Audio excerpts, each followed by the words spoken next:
नारियल बर्फी वाली बीवी। रूपेश और कमला पति पत्नी थे। दोनों अपना बेटा रवि के साथ खुशी खुशी रहते थे। रूपेश का बड़ा नारियल का खेत था। वह रोज जाकर नारियल का पेड़ चढ़कर नारियल तोड़ता था।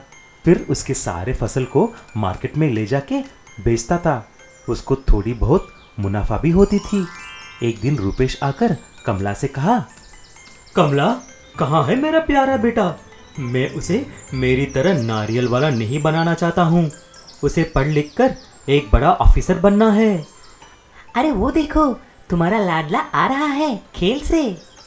माँ, मुझे बहुत भूख लगी है, जल्दी से मुझे कुछ खाने के लिए दो ना। बेटा रवि, तुम्हें सिर्फ खेलना ही नहीं, तुम्हें बहुत अच्छी तरह पढ़ना लिखना भी चाहिए। हाँ पापा, मैं पढ़ रहा हूँ, लेकिन आप मुझे कल आपके साथ खेत में ले जाना। मैं भी नारियल तोड़ना सीखूंगा। ठीक है बेटा। ऐसा रूपेश और रवि दोनों अगले ही दिन सुबह ही खेत में जाते हैं। तभी रूपेश ने बोला, बेटा, तुम अच्छी तरह से देखते ही रहना, चढ़ो मत, अगर संतुलन नहीं रहेगा तो गिर जाएगा।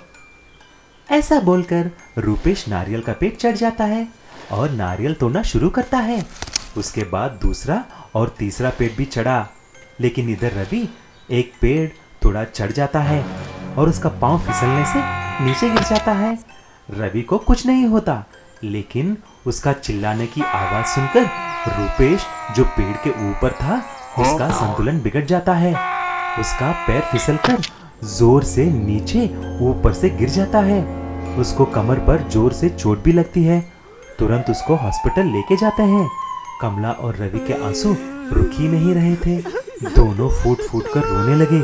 वहां पर डॉक्टर ने बोला, कमला दीदी, रूपेश की रीढ़ की हड्डी दब गई है। उसको बहुत बुरी तरह चोट लगी है। मेरे ख्याल से वह अभी कुछ महीने तक बैठ भी नहीं सकता। हे भगवान, ऐसा मत बोलिए डॉक्टर साहब, ऐसा मत बोलो। माँ और बेटा रूपेश को मिलने कमरे के अंदर जाते हैं। तभी रूपेश ने बोला, कमला, तुम चिंता मत करो। मैं जानता हूँ कि अब मैं उठ नहीं सकता। मैं अपने दोस्त किरण को बुला लिया है। अभी वही हमें कुछ सहायता कर सकता है। तुम चिंता मत करो। 2 दिन के बाद रूपेश का दोस्त किरण कमला को मिलने आता है। अरे भाभी, तुम चिंता मत करो। पहले ये बोलो कि तुम कौन सा पकवान स्वादिष्ट बना सकती हो। भाई साहब, मैं नारियल की बर्फी बहुत अच्छा बना लेती हूँ। मैं अपने दादी माँ के पास सीखी है। अच्छा, तो ठीक है, आप जल्दी नारियल का बर्फी बनाकर मुझे देना। मैं अपने मिठाई के दुकान पे नारियल की बर्फी लगा दूंगा। जो भी पैसा उसे बेचने से आएगा, मैं उसे आप ही को दूंगा। ये वादा है मेरा। जैसे ही किरण अपनी दुकान पे कमला का नारियल का बर्फी लगाया, उसकी डिमांड बढ़ जाती है। बर्फी का सेल्स आसमान छूने लगते हैं। स्वादिष्ट होने की वजह से उसको और कमला को बहुत मुनाफा होता है। ये सब देखकर कमला और रूपेश बहुत खुश हो जाते हैं। रवि भी अच्छी तरह पढ़ने लगता है। कुछ महीने के बाद जब रूपेश को ठीक हो गया, तीनों मिलकर नारियल की बर्फी का अपना एक ठेला भी खोलते हैं और ऐसा ही खुशी खुशी से जीने लगे। सूरजपुर नाम का एक गांव में संजय करके एक आदमी था।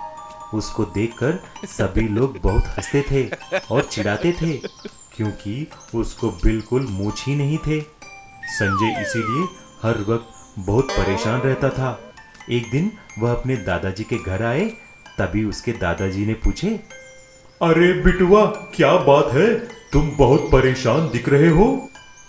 दादाजी, सब लोग मेरा मजाक उड़ा रहे हैं, क्योंकि मेरा मूंछ ही नहीं है। आप ही मुझे कुछ आइडिया दे सकते हैं। अरे संजय बेटा, तुम एक काम करो, जाकर उस अलमारी में से एक तेल का डब्बा लेकर आना। ये एक जादुई तेल है। तुम इस तेल से रोज तुम्हारे मूंछों पे लगाना, फिर देखना कमाल। कुछ दिन संजय ने जैसा ही अपने दादाजी बोले वैसा ही किया। एक दिन वह जब अपने नींद से उठा, तभी वह आईने में अपना चेहरा देखकर चौंक जाता है। उसके मूंछ बहुत बड़े हो चुके थे और बहुत मजबूत भी थे। जब वह गांव में बाहर गया, सभी लोग उसके लंबे मूंछों को देखकर हैरान रह जाते हैं। तभी उसने एक न्यूज़पेपर में एडवर्टाइजमेंट देखता है। इस साल के मूंछों की प्रतियोगिता सूरजपुर में ही आयोजन कर रहे हैं। जो भी इसमें भाग लेना चाहते हैं उनका नाम और फोटो हमारे ऑफिस में भेजिए। तभी संजय तुरंत उसके मूंछों के साथ एक फोटो और उसके नाम लिखकर भेजता है। आखिर में मूंछों की प्रतियोगिता का दिन आ ही जाता है। दूर दूर से लोग बड़े बड़े मूंछ लेकर सूरजपुर में आ जाते हैं। उस प्रतियोगिता में सभी अपने मूंछों पर बड़े से बड़ा चीज लगाकर बिना गिरे दिखाना है। पहले एक आदमी आया और 2 नींबू लगाकर दिखाया। फिर और एक आदमी आया और उसके बड़े मूंछों पर 2 केले लगाकर दिखाया। सभी लोग तालियां बजाने लगे। फिर एक आदमी आया, उसने 2 पपीता लगाकर दिखाया। और बाद में संजय आया, उसने 2 बड़े बड़े तरबूज दोनों तरफ लगा के दिखाया। सभी लोग हैरान हो जाते हैं, जोर जोर से तालियां बजाने लगते हैं। उस तरह संजय को पहला प्राइज मिल जाता है और साथ ही उसको 1 लाख रुपए भी मिलता है। संजय खुश होकर सबको ये बात बताता है। अरे देखो गांव वालों, मुझे सभी चिढ़ाते थे ना कि मुझे मूछें नहीं है। अभी देखो, मूछों की कंपटीशन में फर्स्ट प्राइज मिला है। लेकिन ये देखकर संजय का दोस्त बलवीर को अच्छा नहीं लगा। इसके बारे में कुछ करना चाहा। इसीलिए रात के समय बलवीर धीरे धीरे से संजय के घर एक कैंची लेकर जाता है। संजय को सोता हुआ देख उसके मूंछों को काटना चाहा, लेकिन उसको पता नहीं है संजय उसका रखवाली के लिए एक कुत्ता पालना शुरू किया। जैसे ही बलवीर संजय के पास गया, तुरंत कुत्ता बलवीर को काट देता है। हे भगवान, बचाओ बचाओ, मुझे बचाओ, कुत्ते ने काट लिया है मुझे। चिल्लाने की आवाज सुनकर संजय और उसके दादाजी उठकर बलवीर को बहुत पीटते हैं और बलवीर को पुलिस के हवाले कर देते हैं। तब से संजय लंबे मूंछों वाले के नाम से मशहूर हो गया। 2 चतुर सोने की बकरियां। राधा के पास 2 सोने की बकरियां थी। असल में वो सोने की नहीं थी, लेकिन राधा उन्हें लेकर गांव-गांव घूमती, उन पर सुनहरे रंग कर देती और लोगों से कहती कि वो कोई आम बकरियां नहीं हैं, वो बहुत ही खास और जादुई बकरियां हैं। उनसे जो वरदान मांगा जाए वो पूरा होता है। इसी तरह वो बहुत खुशी से अपनी जिंदगी बिता रही थी। इन दोनों सुनहरी बकरियों के कारण मेरा जीवन तो स्वर्ग सा बन गया है। अजी सुनते हो, आज मैं सामने वाले गांव में जा रही हूँ। देखती हूँ वहाँ कितने मूर्ख मुझे मिलते हैं और आज कितना पैसा जमा कर पाती हूँ। अच्छा, मैं जा रही हूँ। राधा अपनी दोनों बकरियों को लेकर सामने के गांव में जाती है। रास्ते में उसे बहुत थकावट महसूस होती है। वो अपना पानी और खाना लेकर बैठ जाती है और बकरियों को दूसरी किसी पेड़ के पास बांध देती है। तब बकरियां आपस में बात करने लगती हैं। ओह, तो अब राधा मालकिन को खाना खाना है।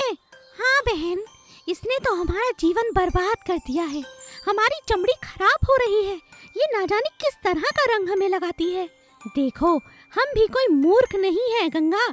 चलो आज हम यहाँ से भाग चलते हैं। मगर ये कैसे संभव है? ये यहाँ पर खाना खा रही है और बहुत जल्द इसका भोजन खत्म हो जाएगा। दोनों बकरियां बहुत चतुर थीं, लेकिन उनकी चतुराई राधा के सामने फीकी पड़ जाती।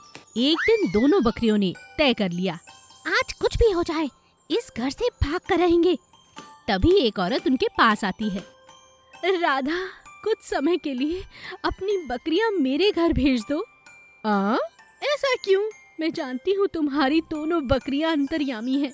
मैं तुम्हें मुंह मांगी कीमत दूंगी, मगर हाँ, इतना बता दूं कि मेरे घर में हमेशा झगड़ा रहता है। मुझे पूरा विश्वास है कि भगवान का इन पर आशीर्वाद है। अगर मैं इन्हें अपने घर में 1-2 दिन बांध दूंगी ना, तो मेरे घर में भी खुशियाँ लौट आएंगी। मगर इस बात के तो बहुत पैसे लगेंगे बहन। मैं देने के लिए तैयार हूँ। ये लो, तुम मेरे सोने का हार भी रख लो। दोनों बकरियां इस मौके का पूरा फायदा उठाना चाहती थीं। जैसे ही वो औरत उन दोनों बकरियों को लेकर अपने घर जाती है और राधा खुश हो जाती है, दोनों बकरियां रास्ते में उसी औरत से कहती हैं, सुनो सुनो, आप तो सच में बोल सकती हैं क्या? कुछ कहना चाह रही हो? हाँ हाँ कहो। बकरी की बात उस औरत को समझ तो नहीं आती, लेकिन वो अपने हाथ से उनकी कमान छोड़ देती है। गंगा और जमुना इसी बात का चतुराई से फायदा उठाती हैं और अचानक गायब हो जाती हैं। अरे दोनों बकरियां कहाँ गई? अब मैं राधा को क्या जवाब दूंगी? वो औरत इधर उधर जाती है, दोनों बकरियों को ढूंढती है। तभी उसकी नजर जाती है एक तालाब के पास, जहाँ दोनों बकरियां नहा रही थीं, लेकिन उन पर सुनहरे रंग की कोई परत नहीं थी। अरे ये तो वैसी ही बकरियां लग रही हैं, मगर ये तो सोने की नहीं है। मुझे कहीं और जाना चाहिए। वो औरत उन बकरियों को छोड़कर दूसरी जगह चली जाती है और दोनों बकरियां अपना रंग छुड़ाकर आम बकरियों की तरह बन जाती हैं और अपना जीवन बहुत अच्छे से बिताने लगती हैं।